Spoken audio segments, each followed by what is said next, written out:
You're listening to the Effective Statistician podcast, a weekly podcast with Alexander Schacht and Benjamin Pieske, designed to help you reach your potential, lead great science, and serve patients without becoming overwhelmed by work. Today we are talking about leaders are persistent. It's a really nice story there behind the scenes, and that inspired Gary and myself for this episode. Actually more me than Gary, but you'll learn about this later on. Speaking about leadership, currently, and just for a short period of time anymore, there is the leadership program open for enrollment. Ends mid-October, so do it fast, head over there, purchase it. There's actually a 30-day money-back guarantee. So even if you don't like it, or if you don't get approval for it, head over. We have a cap there, so really act fast so that you become part of this really nice community of over 300 statisticians that went through it before you. Check out theeffectivestatistician.com and the leadership program in there. I'm producing this podcast in association with PSI, a community dedicated to leading and promoting the use of statistics within the healthcare industry for the benefit of patients. Join PSI today to further develop your statistical capabilities with access to the ever-growing video-on-demand content library, free registration to all PSI webinars, and much more. Visit the PSI website at psiweb.org to learn more about PSI activities and become a PSI member today.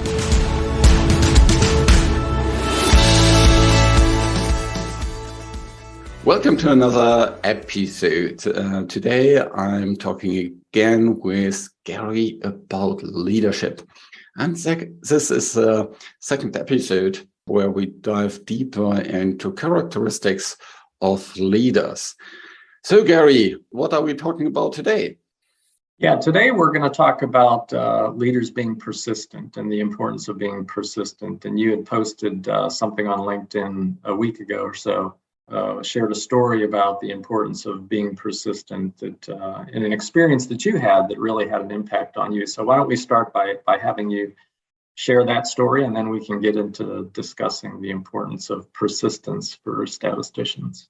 Yeah, earlier this year, I visited the Wartburg. And if you don't know what that is, that's a castle pretty much in the middle of Germany, a medieval castle. And it is known for two things. I don't want to go into the first thing, but the second thing is a very famous person was hiding away there for 10 months. And that famous person was Martin Luther. So as he was speaking about his ideas, of course, he got a lot of critique for them.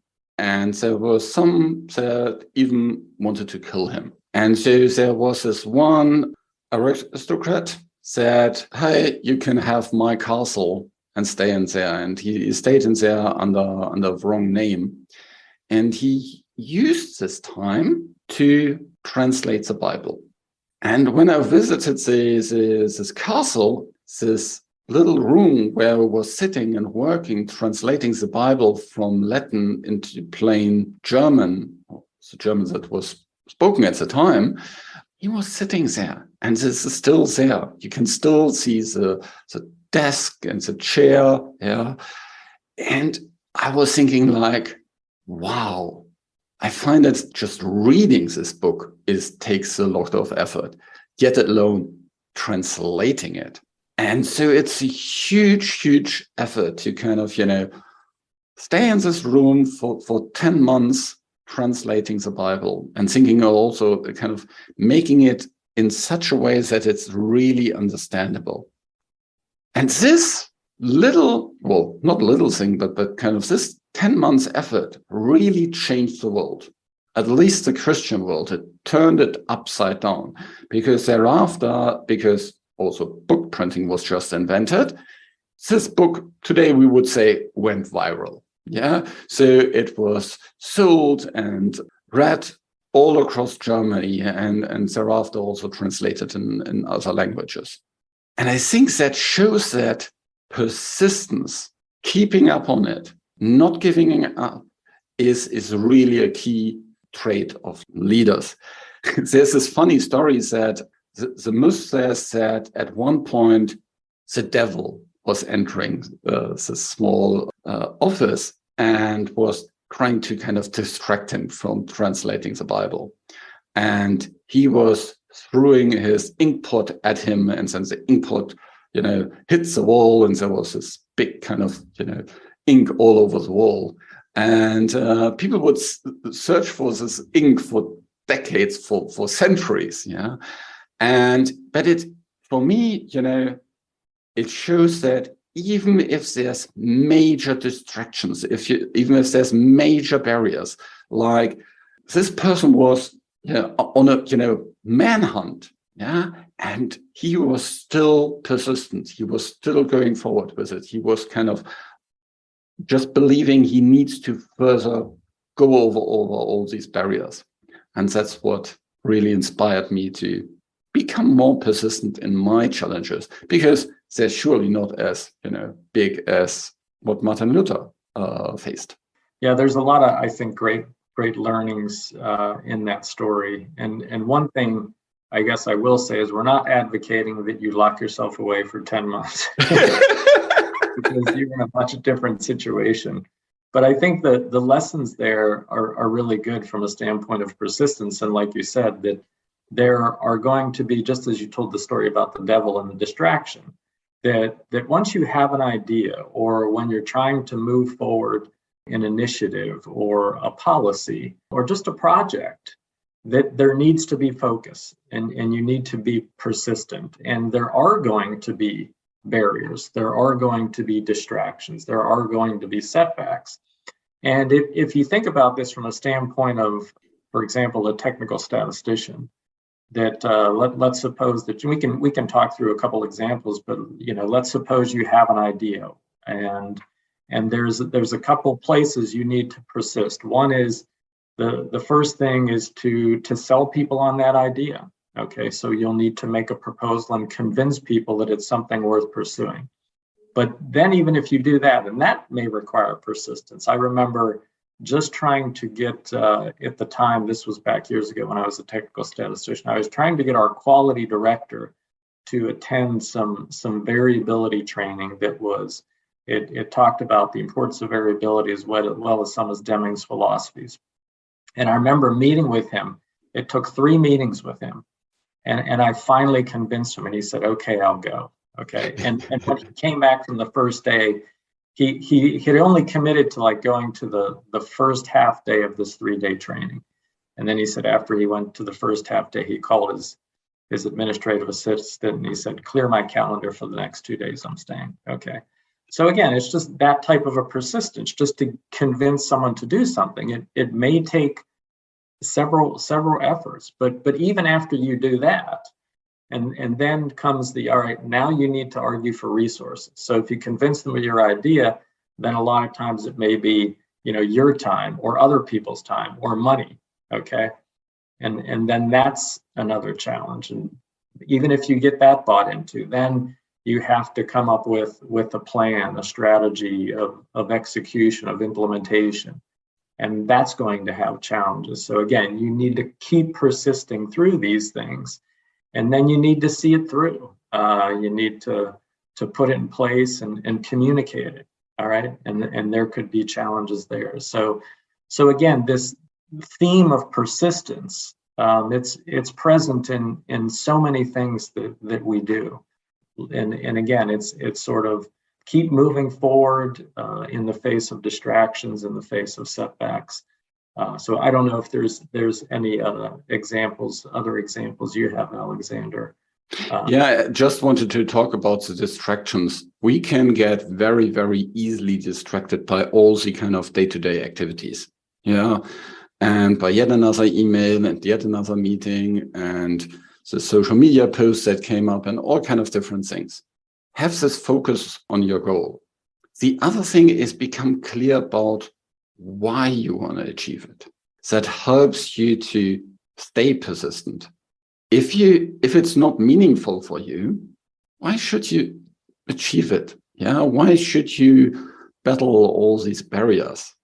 Only if you are clear on why you want to do it. That is where a lot of the energy, the motivation comes from. I had one example where I once saw this Hans Rosling video where he speaks about the health and the wealth of the nations, and he has this animated scatter plot bubble chart where you can see kind of how over the last century the health and the wealth of the nations generally very, very much improved. Awesome data visualization. And I always thought, like, I think that is something that we could really, really apply within clinical research as well. And I especially thought about these kind of things like, if we have changes from baseline in terms of continuous measurements, that is so badly displayed. So just line graphs or bar charts, but you never see really the richness of the data. And I was playing with this idea for a couple of years, looking into different scenarios. And then I was on this new drug that was working really, really well. And that's where the time came. And I said, okay, here, I'll go for it. I'll present it. And that then led to, lots of success with this data visualization. It took years to get to it. I never kind of forgot about it. I used it again and again. I had different approaches with different studies and people. Never really worked out, but then at the end it worked out, and it pulled me forward or pushed me forward quite a lot. Yeah, I can think of a couple different things. One was more a technical problem, just implementing a standardized type of analysis and automating it. And that's something that a lot of people do, but the same types of things. Well, first, you need to, I guess, hone in on how you're going to do it from a technical standpoint. Then you need to convince the people around you that are going to do the same thing, that this is the best way to do things. Then you need to automate it. Again, getting the resources and putting the automation in place. And then we had to write a procedure and circulate that. And this was all with a team of people. So it's that persistence of pushing through. And you'll meet people sometimes that are really good at maybe one or a couple of those things, and that's okay. For example, some people might have good ideas, but you need to maybe put some other people around them that then can sell those ideas, or people around them that can get the resources, or someone who's more an operational type person who can execute on the plan. But behind all this is a persistence of keep pushing forward with the goal, the problem. And whether it's something technical, I can think of other more administrative types of initiatives, for example, like putting a training plan in place for our non-statistical customers. Again, starts with a vision. Then you have to kind of put it on paper, work with other people, come to finalize, this is what we want. These are some of the things we want to put in place. But you have to keep going. You've got to get resources. You've got to get people then to dedicate to developing the training, implementing the training, setting expectations, communicating. There's a persistence behind all this that sits and is actually required for the implementation of any good idea. So whenever you start something, just expect this kind of barriers to come up. Some you can foresee, some others will come out of nowhere. Never assume that it will be easy. It rarely is. And so set yourself up for being persistent, for expecting challenges. Yeah, one other, I think, aspect of that story, which is really interesting, and I think, again, this speaks to the importance of doing this. And I had a similar experience when I went down to the Florida Keys and Key West and visited Ernest Hemingway's home. And as part of the tour, you got to see where he would do most of his writing. And it was this very kind of a humble little office. It was on the second floor. I mean, he had a nice property down there. But it really speaks to the idea of taking time to think, okay? Both in the case of Martin Luther and the case of Ernest Hemingway, that they had other things I'm sure they were doing and interests, at least in Hemingway's case, I know that was true. But at some point you need to have the time to think, to put pen to paper or fingers to a computer or just ideas on a page. So that personal reflection time, again, as we talk about, is always important, that alone time. That's where ideas start, and then that's where they can continue to flourish too.